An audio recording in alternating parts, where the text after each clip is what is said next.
জয় গৌর, জয় নিতাই। আজ বাংলা 22শে চৈত্র 1430 ও ইংরেজি 5ই এপ্রিল 2024 শুক্রবার, একাদশী পাপমোচনী। এই পাপমোচনী একাদশীর দিন আমি শ্রী চৈতন্য চরিতামৃত পাঠ করছি। আজ আমি পাঠ করছি শ্রী চৈতন্য চরিতামৃতের আদি লীলার দ্বিতীয় পরিচ্ছেদ, বস্তু নির্দেশ মঙ্গলাচরণে শ্রী চৈতন্য তত্ত্ব নিরূপণ। হরে কৃষ্ণ। এই অধ্যায়ের শ্লোক 84 থেকে 92। অডিওর শুরুতে আমি সকল ভক্তিমতী মা ও ভক্তবৃন্দের কাছে একটি আবেদন রাখতে চাই। আপনারা সকলেই জানেন যে একটি অডিও পোস্ট করতে কত পরিশ্রম হয়।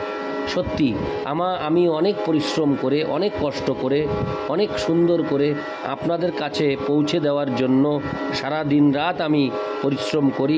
তাই আপনারা যদি কৃপাপূর্বক আমার এই ছোট্ট ইউটিউব চ্যানেল অমৃত গ্রন্থকে সাবস্ক্রাইব করে এবং এই অমৃত গ্রন্থের অডিওগুলি প্রথম থেকে শেষ পর্যন্ত শ্রবণ করে আপনার কেমন লাগলো এইটুকু যদি কমেন্টসে আপনারা জানান, আমি অত্যন্ত আনন্দিত হব, অত্যন্ত উৎসাহিত হব এবং খুশি মনে আমি আরও সুন্দর করে যাতে এই অডিও পাঠ করতে পারি তারই চিন্তা ভাবনা করতে থাকব, যদি আপনাদের এইটুকু কৃপা আমি পাই।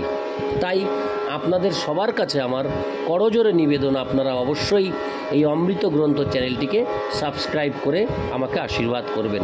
সাথে সাথে আমি আরেকটি বার্তা আপনাদেরকে আজকে দেব। সেটি হচ্ছে আমার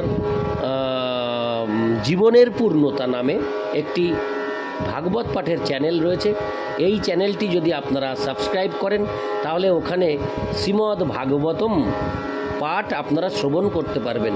তাই আপনারা কৃপাপূর্বক জীবনের পূর্ণতা চ্যানেলটিকে সাবস্ক্রাইব করে ভাগবত পাঠে আমাকে আশীর্বাদ করবেন এবং আমার পাঠ করা শ্রীমদ্ ভাগবতম আপনারা শ্রবণ করবেন। হরে কৃষ্ণ। জয় গৌর, জয় নিতাই। আমি এই অডিওতে পাঠ করব শ্লোক 84 থেকে 92। হরে কৃষ্ণ, হরে কৃষ্ণ,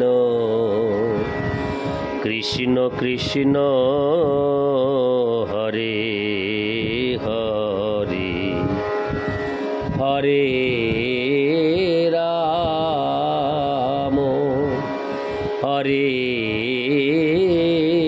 রাম, রাম রাম হরে হরে। শ্লোক 84। কৃষ্ণ যদি অংশ হইত অংশী নারায়ণ, তবে বিপরীতে হইত সুতের বচন। শ্লোকার্থ। শ্রীকৃষ্ণ যদি অংশ হতেন এবং নারায়ণ যদি হতেন তার অংশী, তাহলে শ্রীল সুত গোস্বামীর উক্তিটি বিপরীত হতো। ইতি শ্লোক 84। শ্লোক 85। নারায়ণ অংশী যেই স্বয়ং ভগবান, তেহ শ্রীকৃষ্ণ ওইছে করিত ব্যাখ্যান। শ্লোকার্থ।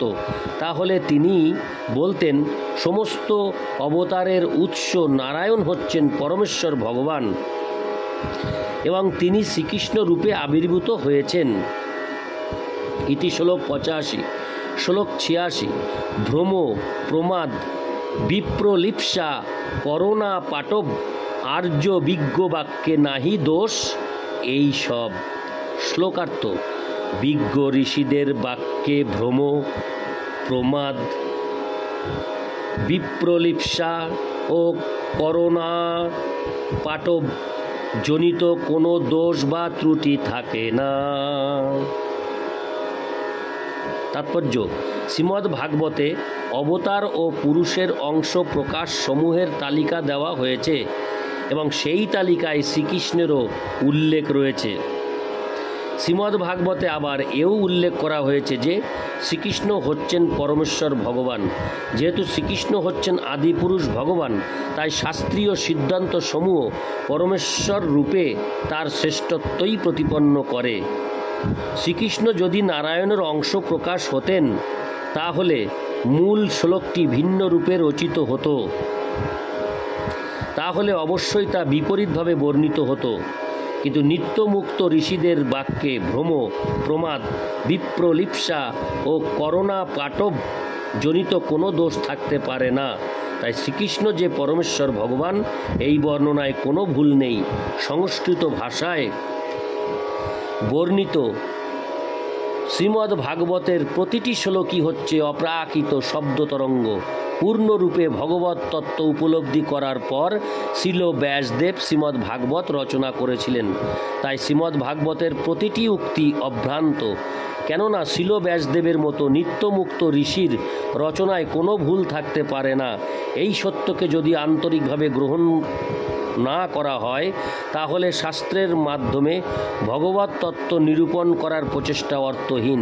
ভ্রম বলতে কোনো কিছুর সম্বন্ধে ভ্রান্ত জ্ঞানকে বোঝায়, যেমন রজ্জুতে সর্পভ্রম বা শুক্তিতে মুক্তা ভ্রম।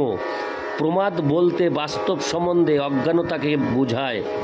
বিপ্রলিপ্সা হচ্ছে অন্যকে প্রতারণা করার প্রবণতা, আর করোনা পাটব হচ্ছে জড় ইন্দ্রিয়গুলির ত্রুটি বা অপূর্ণতা। এই ধরনের ত্রুটির বহু দৃষ্টান্ত রয়েছে। চোখ অত্যন্ত ক্ষুদ্র বা অনেক দূরবর্তী কোনো বস্তুকে দর্শন করতে পারে না। এই ত্রুটিপূর্ণ চোখের দ্বারা মানুষ তার নিকটতম চোখের পাতাও দর্শন করতে পারে না। আর যদি সে পাণ্ডুরোগের দ্বারা আক্রান্ত হয়, তাহলে সে সব কিছুই হলুদ দেখে। তেমনি কান দূরবর্তী কোনো শব্দ শ্রবণ করতে পারে না। কিন্তু পরমেশ্বর ভগবান তার অংশ প্রকাশ এবং তার নিত্যমুক্ত ভক্তরা যেহেতু চিন্ময় স্তরে অধিষ্ঠিত, তাই তারা এই ধরনের ত্রুটি বা ভ্রান্তির দ্বারা বিভ্রান্ত হন না। ইতি শ্লোক 86। শ্লোক 87। বিরুদ্ধার্থ কহ তুমি কহিতে করো রোষ, তোমার অর্থে অবিমৃষ্ট বিধে আংশ দোষ। শ্লোকার্থ: তুমি শ্লোকের বিপরীত অর্থ করছো, আর যখন তোমার সেই ভুলের কথা বলা হচ্ছে তুমি রাগ করছো। তোমার বিশ্লেষণে অবিমৃষ্ট বিধে আংশ দোষ রয়েছে। ইতি শ্লোক 87। শ্লোক 88। যার ভগবত্তা হইতে অন্যের ভগবত্তা, স্বয়ং ভগবান শব্দের তাহাতেই সত্তা। শ্লোকার্থ: যার ভগবত্তা থেকে অন্যের ভগবত্তা প্রকাশ পায়, তাকেই স্বয়ং ভগবান বলা যায়। তার মধ্যেই সেই সত্তা বিরাজমান। হরে কৃষ্ণ। ইতি শ্লোক 88। শ্লোক 89। দ্বীপ হইতে জইছে বহু দ্বীপের জ্বলন, মূল এক দ্বীপ তাহা করিয়ে গণন। শ্লোকার্থ: একটি দ্বীপ থেকে যখন অন্যান্য বহু দ্বীপ প্রজ্বলিত হয়, তখন প্রজ্বলনকারী সেই দ্বীপটিকেই মূল দ্বীপ বলে বিবেচনা করা হয়। তাৎপর্য: ব্রহ্মসংহিতায়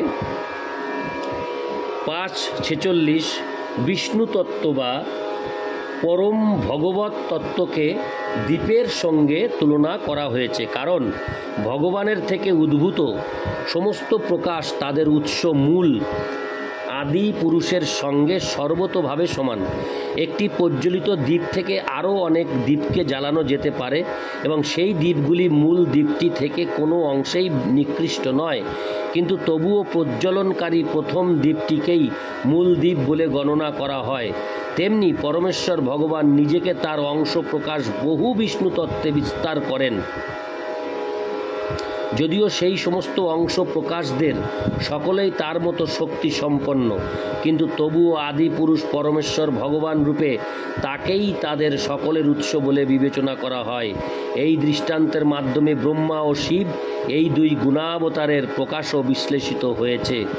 শ্রীল জীব গোস্বামীর মতে সন্ভস্তু তমোধিষ্ঠানতাৎ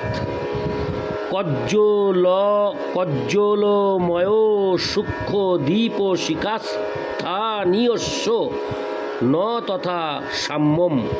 শম্ভু তত্ত্ব বা শিব তমগুণের অধিকারী হওয়ার ফলে কাজলের দ্বারা আচ্ছাদিত দীপশিখার মতো। এই শিখার জ্যোতি অত্যন্ত অল্প, তাই বিষ্ণু তত্ত্বের সঙ্গে শিবের শক্তির কোনো তুলনা হয় না। ইতি শ্লোক 89। শ্লোক 90। তৈছে সব অবতারের কৃষ্ণ সে কারণ। আর এক শ্লোক শুনো কুব্যাখ্যা খণ্ডন।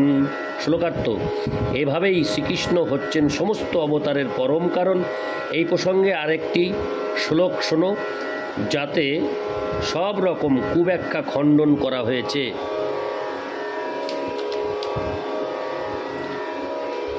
ইতি শ্লোক 90। শ্লোক 91 ও 92।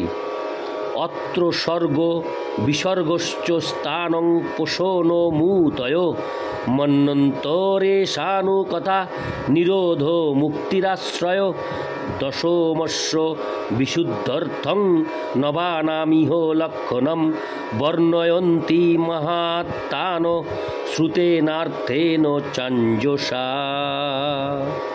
অনুবাদ: এখানে শ্রীমদ্ ভাগবতে 10টি বিষয় বা তত্ত্বের বর্ণনা করা হয়েছে।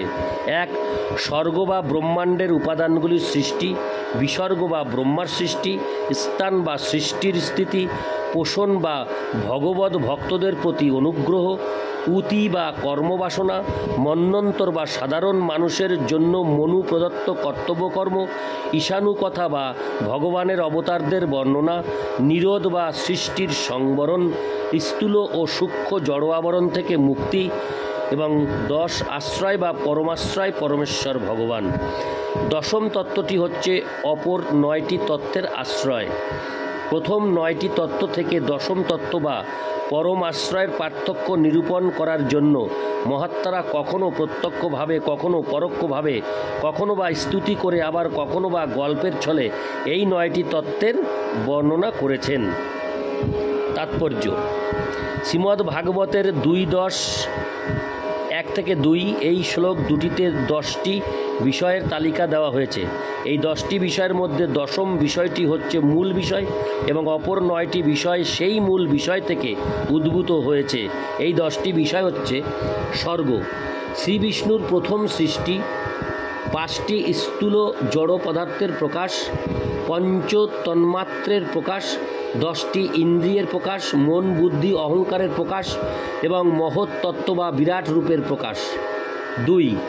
1 স্বর্গ গেল, 2 হচ্ছে বিসর্গ, গৌণ সৃষ্টি অথবা ব্রহ্মাণ্ডে ব্রহ্মা কর্তৃক স্থাবর ও জঙ্গম সমস্ত দেহের সৃষ্টি। 3 স্থান, পরমেশ্বর ভগবান শ্রীবিষ্ণু কর্তৃক ব্রহ্মাণ্ডের পালন। শ্রীবিষ্ণুর কার্যকলাপ ও মহিমা ব্রহ্মা এবং শিবের থেকেও অধিক, কেননা যদিও ব্রহ্মা ব্রহ্মাণ্ডের সৃষ্টি করেন এবং শিব তা ধ্বংস করেন, কিন্তু শ্রীবিষ্ণু তাকে পালন করেন। 4 পোষণ, ভগবান তার ভক্তদের বিশেষভাবে পালন করেন। রাজা যেমন রাজ্য শাসন এবং প্রজা পালন করলেও তার পরিবারের সদস্যদের রক্ষণাবেক্ষণের ব্যাপারে বিশেষ লক্ষ্য রাখেন এবং তাদের প্রতি যত্নশীল হন, তেমনি পরমেশ্বর ভগবানও তার চরণে সর্বতোভাবে সমর্পিতাত্মা ভক্তদের অনুগ্রহ করেন এবং তাদের বিশেষভাবে রক্ষণাবেক্ষণ করেন। 5 উতি, কর্মবাসনা অথবা স্থান, কাল ও পাত্রের প্রয়োজন অনুসারে সৃষ্টি করার অনুপ্রেরণা। 6 মন্বন্তর, মনুষ্য জীবনে পূর্ণতা প্রাপ্তির জন্য বিভিন্ন বিধি নিষেধ মনু সংহিতায় বর্ণনা করা হয়েছে। মনু কর্তৃক প্রদত্ত সমস্ত বিধি নিষেধ মানুষকে পূর্ণতা প্রাপ্তির পথ প্রদর্শন করে। 7 ঈশানুকথা, পরমেশ্বর ভগবান এই জগতে তার বিভিন্ন অবতার এবং তার ভক্তবৃন্দের কার্যকলাপ সম্বন্ধে শাস্ত্রীয় বর্ণনা। মানব জীবনে প্রগতি সাধন করার জন্য শাস্ত্রে আলোচিত এই সমস্ত বিষয়গুলি অপরিহার্য। 8 নিরোধ, সৃষ্টিকার্যে নিয়োজিত সমস্ত শক্তির সংবরণ। এই সমস্ত শক্তিগুলির উৎস হচ্ছেন কারণ সমুদ্রে শায়িত কারণোদক সাই বিষ্ণু। তার প্রতি নিঃশ্বাসে সৃষ্টির প্রকাশ হয় এবং যথাসময়ে তা আবার লয়প্রাপ্ত হয়। নয় মুক্তি। স্থূল ও সূক্ষ্ম আবরণ রূপ জড় দেহ ও মনের বন্ধন থেকে বদ্ধ জীবের মুক্তি।